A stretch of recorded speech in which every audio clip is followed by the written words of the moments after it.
Yo vacié la cuenta mancomunada de la cafetería un jueves a las 3 de la tarde. Fue un movimiento limpio, sin titubeos, como quien cierra una puerta que ya no lleva a ningún lado. Marisol me llamó 15 minutos después, con esa voz de víctima que también sabía usar. Yo atendí sin prisa, dejé que su respiración llenara el silencio antes de colgarle. Hacía calor, el ventilador del local zumbaba y yo sentía el teclado pegajoso bajo mis dedos. Esa tarde no hubo lágrimas, solo la certeza de que había recuperado lo que era mío. Durante meses observé cómo Marisol vivía una vida que no se correspondía con los números que me mostraba. Llegaba con zapatos de diseñador y me decía que los había encontrado en oferta. Se iba de fin de semana a playas que yo no podía costear y regresaba con el cuento de que una amiga la había invitado. Yo cubría sus turnos sin chistar, convencida de que el negocio nos exigía sacrificios parejos. Pero no era parejo, nunca lo fue. Ella acumulaba silencios y cosas materiales mientras yo me quedaba con las manos llenas de café molido. El día que descubrí la verdad sentí un frío que no venía del aire acondicionado. No grité, no armé escándalo, solo guardé el estado de cuenta en mi bolsa y seguí atendiendo mesas. Esa noche entendí que yo no sería la víctima de esta historia. Algo en mí se rompió, pero no fue tristeza, fue una calma extraña. Planifiqué cada paso durante una semana sin que ella sospechara nada. Y cuando lo ejecuté, lo hice con la misma naturalidad con la que uno respira, sin culpa, aunque sé que lo que hice está mal. Me llamo Diana y durante 3 años creí que Marisol y yo éramos el equipo perfecto. Abrimos la cafetería con ahorros de las dos y un crédito pequeño que pidió mi mamá a su nombre. Desde el principio repartimos tareas, yo llevaba la cocina y el personal, ella manejaba los números y los proveedores. El local estaba en una calle empedrada del centro de Puebla, con macetas de barro en la entrada y un aroma permanente a canela y café recién hecho. Los primeros meses fueron difíciles, pero logramos levantar una clientela fiel que adoraba nuestros chilaquiles y el capuchino con miel de piloncillo. Marisol siempre tenía el control de la cuenta bancaria, de los depósitos, de las facturas. Yo confiaba en ella como en una hermana. La rutina era pesada, pero me llenaba. Yo llegaba a las 6 de la mañana para recibir el pan y dejaba el local pasadas las 9 de la noche. Marisol aparecía a media mañana, revisaba papeles y se iba antes del cierre. Nunca me quejé porque me decía que ella se encargaba de las cosas aburridas, de los impuestos, de los pagos al banco. Mientras tanto, yo me sentía útil, orgullosa de lo que construíamos. A veces me cansaba tanto que me dormía en el camión de regreso a casa, pero pensaba que el sacrificio valía la pena. Las señales llegaron como goteras lentas que una no quiere ver. Marisol compró un coche seminuevo y me dijo que se lo había financiado un tío. Cambió de celular 2 veces en 6 meses, siempre con la excusa de que se le rompía. En las fotos de sus redes sociales aparecían cenas en restaurantes caros, copas de vino, vestidos que no eran de tianguis. Yo me convencía de que eran regalos de algún pretendiente, de que su vida privada no era asunto mío. Prefería no preguntar demasiado, no quería parecer envidiosa. Mi situación era distinta. Mi mamá empezó con dolores de espalda que la dejaban postrada, y el médico particular me cobraba cada consulta como si fuera un lujo. Los turnos dobles en la cafetería apenas me alcanzaban para las medicinas y la renta del cuarto donde vivíamos. Cuando le pedí a Marisol un adelanto de mis ganancias, me miró con tristeza y me dijo que el negocio apenas se sostenía. Creí en sus palabras con los ojos cerrados. Incluso me ofrecía trabajar más horas, a meter promociones, a hacer rifas, y ella me aplaudía el entusiasmo mientras yo me hundía en deudas. La tarde que empecé a desconfiar fue un martes de lluvia insoportable. La terminal de tarjetas falló y tuve que buscar una factura antigua para revisar el estado de cuenta en línea. Marisol me había dado las claves, pero nunca las usaba. Ese día entré al portal del banco sin ninguna sospecha. Vi movimientos que no cuadraban con la supuesta escasez que ella me contaba: retiros en efectivo, compras en boutiques de Angelópolis, transferencias a una cuenta de ahorro que no era la nuestra. Sentí náuseas, pero intenté buscar una explicación lógica y cerré la página rápido, como si yo hubiera hecho algo malo. Después de cerrar la página del banco, no pude dormir en toda la noche. Me quedé sentada en la orilla de la cama, repasando mentalmente cada movimiento que había visto. Las cifras bailaban en mi cabeza como luces de ferias siniestras. Marisol había retirado dinero en efectivo casi cada semana durante meses, compras en tiendas departamentales, saldos a favor que desaparecían, transferencias misteriosas. Me repetí que quizá había una explicación administrativa, que ella llevaba la contabilidad mejor que yo. Pero el dolor en el pecho me decía lo contrario. Al día siguiente, llegué a la cafetería con los ojos hinchados. Marisol ya estaba ahí, impecable, con un vestido verde que yo nunca había visto. Me preguntó si había dormido mal y yo le contesté que sí, que el calor no me dejó. Esa mentira diminuta me supo a hierro. Mientras servía los primeros cafés, la observé moverse por el local como si nada. En ese momento sentí que el mundo se partía en dos, la socia que yo conocía y la mujer que estaba estafándome, y necesitaba confrontarla pero no sabía cómo. Decidí preguntar con cuidado, usando una historia falsa. Le comenté que una amiga había descubierto a su socio haciendo gastos personales con la cuenta de la empresa. Marisol soltó una carcajada breve y me dijo que esas cosas solo pasaban en los programas de la tarde. Nosotras somos diferentes, Diana, tenemos confianza, añadió mientras revolvía su té. Sus palabras me ardieron porque llevaban la certeza de quien se sabe intocable.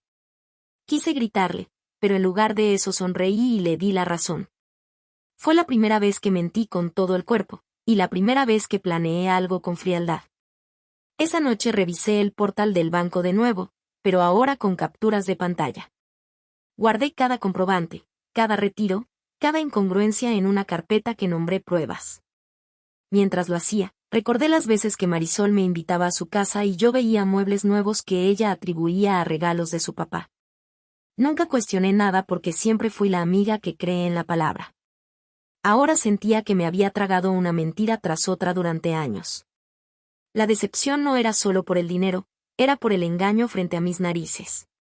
Un viernes, no pude más y la encaré directamente.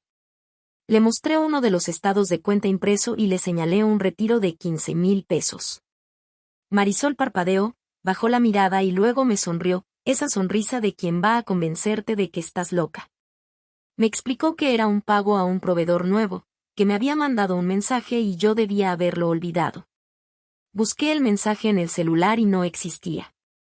Se lo dije, y ella encogió los hombros restándole importancia. En ese instante supe que no había vuelta atrás, que la mujer frente a mí era una extraña. Esa noche tomé la decisión. No iba a llorar ni a esperar justicia de nadie. Si ella había vivido una doble vida a costa de mi esfuerzo, yo recuperaría lo que me correspondía con mis propias manos. Planifiqué el vaciado de la cuenta para el siguiente corte de caja. Sabía las claves, conocía su rutina y tenía acceso a la banca en línea. Mientras lo planeaba, sentí una calma que me asustó, como si ya no me importara ser buena, porque sinceramente ya no me importaba.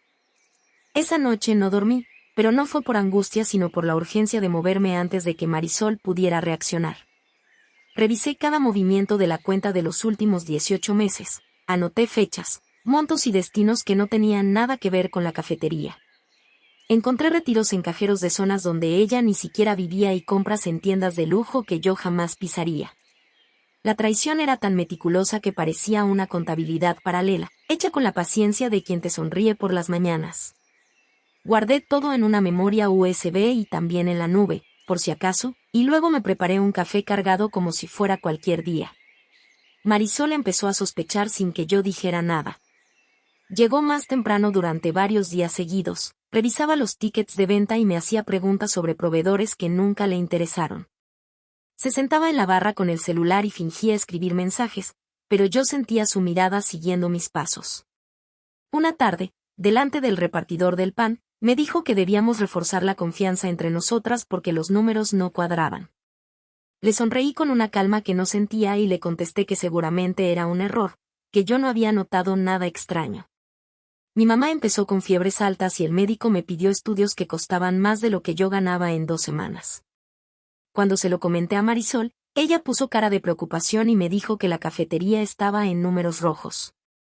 Esa noche la vi subir al coche que supuestamente le financió un tío y acelerar mientras yo me quedaba en la parada del camión.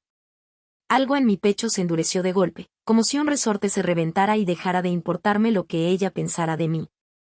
Decidí que el vaciado de la cuenta sería mi única salida y no me permití sentir culpa. Esperé al día en que Marisol se fue de viaje a Cancún con un dinero que supuestamente no existía. La despedí con un abrazo en la puerta del local y le deseé que descansara mucho. Esa mañana entré al portal del banco desde la computadora de la oficina, sintiendo el peso del ratón en la mano. Tecleé las claves con los dedos fríos y cuando apareció el saldo disponible, todo lo que habíamos construido juntas, cerré los ojos un segundo y recordé cada desplante de Marisol. Luego los abrí y ejecuté la transferencia a mi cuenta personal con una precisión que me asustó, como si hubiera nacido para ese momento. Marisol se enteró antes de lo que yo esperaba porque la aplicación del banco le mandó una alerta al celular. Recibí su primera llamada cuando todavía estaba sentada frente a la computadora y el sonido del teléfono me atravesó como una aguja. Contesté a la tercera marcación, con la voz más neutra que pude juntar, y ella empezó a gritar desde el otro lado. Me llamó ladrona y dijo que me denunciaría, pero en su tono había algo que yo nunca había escuchado, miedo genuino. Le respondí que no era robo, que solo había recuperado lo que me correspondía, y colgué. Esa tarde llegaron 3 mensajes de audio de su parte que yo no abrí. Uno tras otro, la barra de notificaciones se llenaba de su nombre y del tono desesperado que sabía que iba a encontrar. Apagué el celular por primera vez en años, sintiendo una mezcla de alivio y ansiedad que me revolvía el estómago. Sin embargo, en el fondo, una parte de mí estaba disfrutando el desconcierto de la mujer que tanto me había humillado. Me repetí que ella solita se había cavado su tumba, y eso me ayudaba a respirar. 2 días después, Marisol apareció en la cafetería con el rostro desfigurado por la rabia. Entró sin saludar, ignorando a los clientes, y me tomó del brazo para llevarme a la cocina. «Me dañaste el negocio, Diana», me dijo en un susurro cargado de veneno. Por un momento pensé, y la furia me impidió terminar el pensamiento. Me solté de su agarre y le sostuve la mirada, notando por primera vez que yo no era la mujer frágil que ella había conocido. Marisol me acorraló junto a la barra de preparación, donde los platos sucios se amontonaban. Me dijo que iba a contarle a todo el mundo quién era yo en realidad. Le contesté que no tenía miedo, y lo dije con una seguridad que me sorprendió incluso a mí. Saqué mi celular, abrí la carpeta que había preparado durante semanas y le mostré las capturas de pantalla de sus gastos personales con la cuenta mancomunada. Su rostro cambió en un instante, la máscara de furia se agrietó y dejó ver un desconcierto profundo.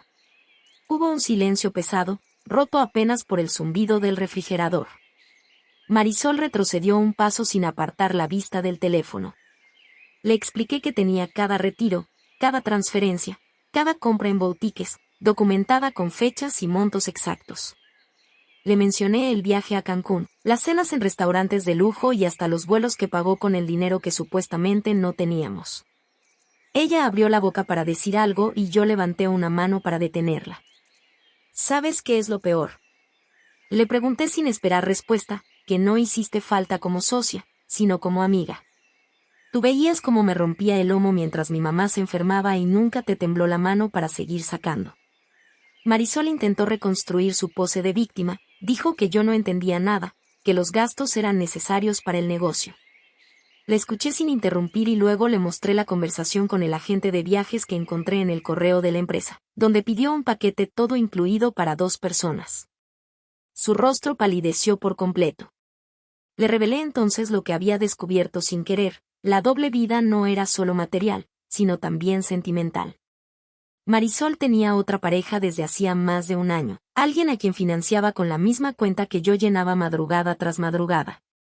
Las transferencias a una cuenta desconocida no eran ahorros, eran el sustento de un departamento en Cholula del que yo jamás supe. Se lo dije con calma, viendo cómo sus manos empezaban a temblar. No voy a callarme, Marisol. Tu familia va a saberlo, tus amigos también, y cada persona que te prestó confianza. Marisol se quebró de una forma que no esperaba. Soltó un sollozo seco, se cubrió la cara con las manos y empezó a repetir que estaba equivocada, que todo se le había salido de control. La observé llorar sin moverme, sin sentir compasión, y entendí que mi venganza ya estaba completa. No necesitaba verla humillada en público, me bastaba con ese instante íntimo donde ella supo que ya no tenía poder sobre mí. Me arrepiento de haberte conocido, le dije en voz baja, y supe que esa frase pesaba más que cualquier grito. Ella intentó negociar en medio del llanto.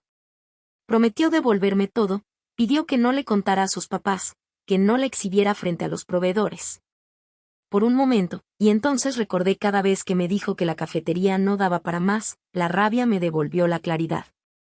Le respondí que ya no había nada que negociar, que lo único que me debía lo había tomado yo con esa transferencia. El resto era justicia poética y no estaba en mis manos detenerla. Antes de irme, Marisol me tomó de la muñeca con los dedos helados.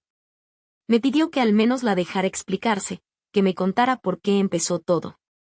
Me quedé quieta, sintiendo su respiración entrecortada cerca de mi hombro. Durante años esperé una explicación que me devolviera la paz, pero en ese momento supe que ninguna palabra suya iba a alcanzarme. Le retiré la mano con suavidad, tomé mi bolsa y salí por la puerta trasera sin volver la vista atrás. Marisol intentó salvar lo insalvable durante las semanas siguientes, pero el castillo de mentiras se le vino abajo sin que yo moviera un dedo más. Los proveedores empezaron a llamarle para reclamar pagos atrasados porque la cuenta ahora estaba vacía y ella no tuvo el valor de explicarles lo que había hecho. Uno de los meseros renunció por el ambiente insoportable que se respiraba en el local, ese silencio denso que aparece cuando la gente sabe que algo está podrido. Yo ya no pisé la cafetería después de aquella tarde, pero me llegaban los chismes como ráfagas de viento caliente en los grupos de WhatsApp del centro. Supe que sus papás la encararon un domingo en la comida familiar y que ella no supo qué responder. Dicen que el orgullo pesa más cuando se rompe frente a quienes te admiran. La doble vida que había construido Marisol se desmoronó pieza por pieza, como un rompecabezas que alguien voltea sobre la mesa. La pareja que mantenía en Cholula la dejó cuando se enteró de que el dinero no era suyo, y el departamento que rentaban quedó vacío en menos de un mes. Sus amistades más cercanas le retiraron la palabra porque ninguna quería estar cerca de alguien capaz de estafar así a quien le tendió la mano. A mí me escribieron varias personas para decirme que lamentaban no haberme creído antes, que siempre les pareció raro que ella viajara tanto. Yo leía esos mensajes sin responder, guardando cada palabra como una pequeña venda que aliviaba algo profundo. No era felicidad lo que sentía, pero tampoco era culpa. Era esa calma rara de quien mira la tormenta desde lejos y sabe que ya pasó. Una mañana, Marisol me llamó desde un número nuevo porque el anterior lo bloqueé. Su voz sonaba pequeña y gastada, como si hubiera llorado durante días sin parar. Me pidió que nos encontráramos para tomar un café y me dijo que quería pedirme perdón de verdad, sin testigos ni abogados. Acepté encontrarme con ella, y entonces me detuve porque ya no había nada que hablar. Me quedé con el teléfono en la mano, mirando la pantalla, y sentí que el corazón me latía en la garganta. Después de un silencio que se estiró como chicle, le dije que no, que el perdón no se cita como una cita de trabajo. Colgué sabiendo que esa había sido mi última conversación con ella y que era justo así como debía terminar todo. Ahora trabajo en otro lugar, un restaurante pequeño cerca de Los Fuertes donde nadie conoce esta historia. Mi mamá recibe su tratamiento puntual y aunque todavía le duele la espalda, sus ojos tienen más brillo que antes. A veces me preguntan si volvería a hacer lo mismo y yo me quedo callada un momento antes de contestar. La venganza no me devolvió la amistad ni los años perdidos, pero sí me regresó la dignidad que Marisol me robó de a poquito. Contando dramas de la vida, como quien cuenta chismes de vecindad, me doy cuenta de que todas cargamos con una culpa que a veces no es nuestra. He pensado mucho en si valió la pena convertirme en lo que tanto odié durante esos meses de rabia contenida. Durante años creí que la bondad era un escudo, que si yo trabajaba duro y era honesta, la vida me lo devolvería con creces. Pero la vida me puso enfrente a Marisol, y la bondad no alcanzó para frenar su ambición ni para pagar las medicinas de mi mamá. Cuando tomé el control de la cuenta no sentí que fuera una heroína, pero tampoco me sentí una villana de telenovela barata. Solo era una mujer agotada, con las uñas sucias de café y el corazón lleno de facturas que no podía pagar sola. Hay noches en que me despierto y reviso el celular como si esperara una disculpa que nunca va a llegar. A veces me río sola al recordar la cara que puso cuando le mostré las pruebas en la cocina. Otras veces me da un vacío en el estómago, ese vacío que aparece cuando sabes que hiciste algo necesario pero no del todo correcto. Me pregunto si en algún universo paralelo yo pedí un préstamo, denuncié la estafa y dejé que la ley hiciera su trabajo. Pero en este universo, en esta ciudad, en esta vida que me tocó, Hice lo que sentí que debía hacer y no me arrepiento del todo. La familia de Marisol dejó de hablarme y eso también dolió, porque eran personas que me querían y a quienes yo les tenía cariño genuino. Su mamá me mandó un mensaje largo donde me decía que yo había destruido a su hija. No le contesté, pero guardé sus palabras como un recordatorio de que cada acción tiene un precio. Uno no puede cobrar justicia sin romper algunos lazos, y esos lazos rotos duelen de una forma distinta al dinero perdido. Duele saber que para algunas personas yo siempre seré la mala del cuento, y tal vez tengan razón. Ahora les pregunto a ustedes, que me escuchan desde sus propias trincheras, con sus propias deudas y sus propios fantasmas. ¿En qué momento la víctima de una traición deja de ser víctima cuando decide hacer justicia con sus propias manos? Porque yo sé que lo que hice fue incorrecto ante la ley, pero también sé que la ley nunca me devolvió el tiempo que pasé doblando turnos mientras Marisol se bronceaba en la playa. Contando dramas de la vida, así como quien desahoga el alma, me queda claro que a veces la línea entre el bien y el mal atrasa el cansancio.